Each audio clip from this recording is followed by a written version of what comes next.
부작용보다는 순기능이 많은 거 아닙니까? 비서관님, 제 생각은요. 네. 지금 못 받고 있는 사람들은 실제로 연로해가지고 작은 사람들이 동사 많이 지는 사람은 다 받고 있어요. 맞습니다. 그럼 누구를 위해서 지금 정책을 하는 거죠? 그러니까 제가 그게. 안녕하십니까. 803 조경과 구들장입니다. 오늘은 국회에서 발의만 하고 심의에서 통과를 시켜주지 않아가지고 수만 명의 농민들 중에 빈농들, 이 빈농들이 공익형 직불금을 받지 못하고 있습니다. 하루라도 빨리 여야가 합심해가지고 통과시켜주는 게 농민들 중에 빈농들, 농민들 중에 돈 많은 이 부농들은 신경도 안 쓰지만 그 사람은 다 받고 있어요. 그렇지만 이 빈농들은 참 받지를 못해요. 그 빈농들을 위한 일일지인데 발의만 하고 심의해서 통과시켜주질 않으니 제가 보기에도 답답하고 갑갑할 따름입니다. 최초 발의는 권성동 의원 등 2020년 9월 1일 날 발의했고요. 윤재갑 의원 등이 9월 9일, 위성권 의원 등이 10월 26일, 이원택 의원 등이 12월 16일 이래가지고 작년에 한 해만 4건이 발의되었고요. 이어서 올해에 하영재 의원 등 10인이 2021년 4월 13일자로 발의하는 농촌공익기능 증진 직접지불제도 운영에 관한 법률 일부 개정 법률안. 길기도 하죠. 직접 비서관한테 들어볼 텐데요. 지금 하영재 의원이 제안한 이유, 주요 내용에 대해서 한번 간단하게 살펴보고 들어가도록 하겠습니다. 2019년 12월 31일 이 법이 전면 개정됨에 따라, 그러니까 직불금 제도가 개편됨에 따라서 기존에 직접 직불금 지급 대상이었던 농지와 지급 대상이었던 농민이 여기서 제외되는 이런 것이 다수 발생합니다. 이것을 구제하기 위해서 직불금 구제법안이 지금 나와 있는 게 이게 바로 핵심이 되겠습니다. 지난해 가장 대표적인 권성동 국민의힘 의원과 윤재갑 더불어민주당 의원이 대표 발의를 한 게 있는데요. 그거 권성동 의원이 대표 발의한 건 뭐냐 하면은 가장 핵심적인 내용이 뭐냐. 2017년 1월 1일부터 2019년 12월 31일까지의 기간 중 1회 이상 정당하게 지급받은 실적이 있는 경우라는 부분을 삭제하는 이런 내용이고요. 윤재갑 더불어민주당 의원이 발의한 내용은 뭐냐면 그거가 좀 틀려요. 요거는 개정안 부칙 조항을 신설해가지고 기준연도에 직불금 수령 이력이 없더라도 공익 직불금 신청을 할 수 있도록 했다. 요 내용인데 여기는 이제 헌법위원에 대한 내용도 있습니다. 그래서 오늘도 대표 발의하신 하영재 국회의원, 국민의힘, 사천시, 남해군, 하동군 여기에 정책비서관에게 전화해가지고 현재 상황을 물어보고 그리고 통과 가능성은 얼마나 되는지 언제쯤 통과가 가능할는지 올해는 혜택을 받을 수 있는지 등등에 대해서 한번 물어봤습니다. 여보세요? 예, 수고하십니다. 뭐 좀 물어보려고 전화드렸습니다. 네, 말씀하세요. 직불금 구제법안이 4월 13일 날 하영재 의원님 대표 발의로 발의가 되어 있는데 그 내용을 알고 싶어 전화드리는데요.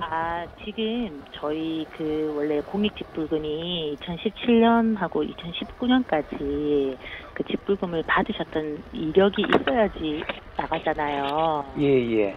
근데 이제 이게 현실에서 이제 적용을 하다 보니 실제로 경작은 하고 있었는데 직불금 신청을 안 하셨던 분들도 계시고 아니면 이제 신규로 어떤 땅을 매입해가지고 농사를 짓고 계시는데 그 땅이 예전에 직불금 신청을 안 했던 땅이어가지고 또 직불금 신청을 받지 못하는 분들도 계시고 그런 것 때문에 민원이 지금 많이 발생하고 있더라고요. 정확한 데이터는 모르지만 어쨌든 직불금, 공익직불금이 시행되고 난 다음에 가장 많은 민원이 발생하고 있는 부분이 지금 이 부분이더라고요. 대신 저희가 이제 거기에 규정을 한 게 실제로 비료를 수매했던 이력이 있으시거나 아니면 농업 경영체에 등록이 되어 있으시거나 아니면 뭐 국가 수매에 참여해가지고 이게 실제로 농사를 지었다는 것이 완전히 증빙이 되는 분들에 한해서는 그래도 좀 구제 방안이 필요하지 않나 뭐 그런 차원에서 일단 법안을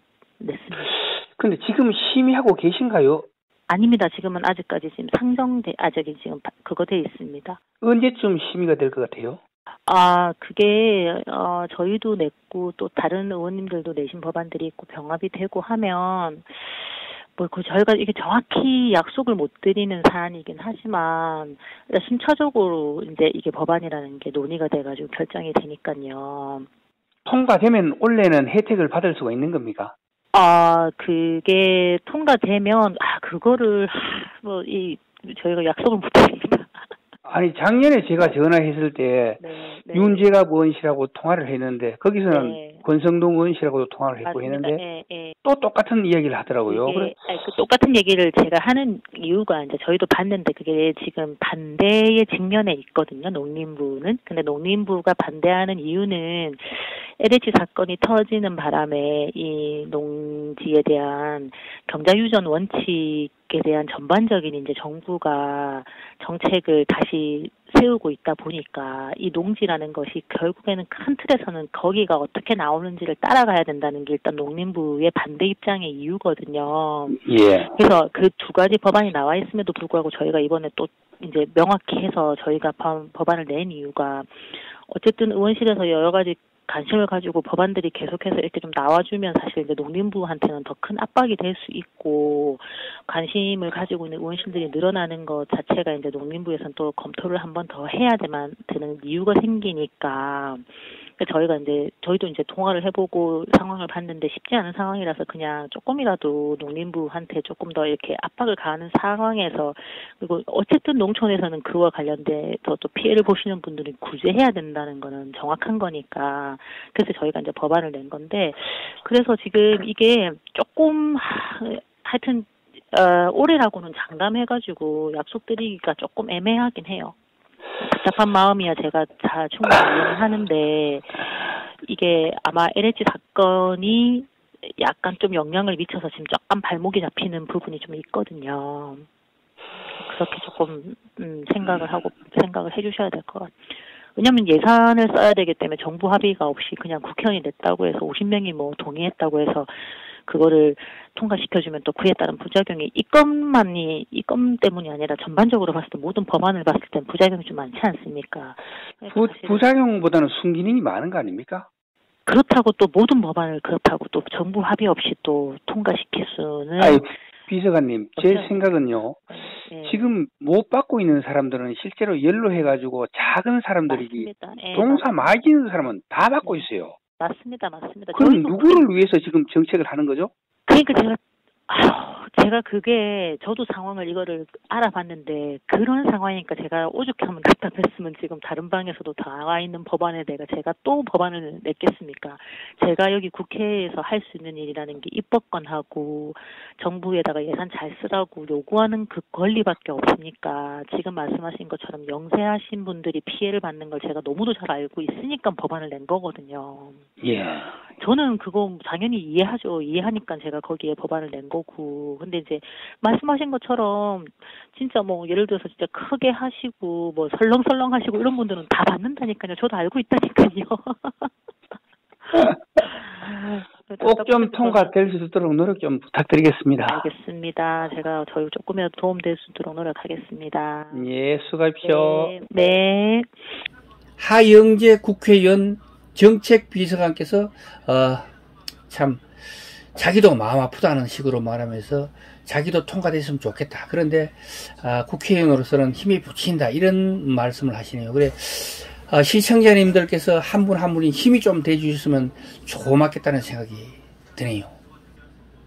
다시 한번 국회의원님들께 간곡히 부탁드리겠습니다. 부디 연로하시고 땅떼기 얼마 안 되는 가난한 빈농들 대부분이 공익형 직불금 혜택을 받지 못하고 있습니다. 힘없고 어려움에 처한 농민들 중에 소외계층에 힘이 되어주시길 부탁드리면서 오늘의 공익형 직불금 구제법안 5번째 발의에 대한 이야기는 마치도록 하겠습니다.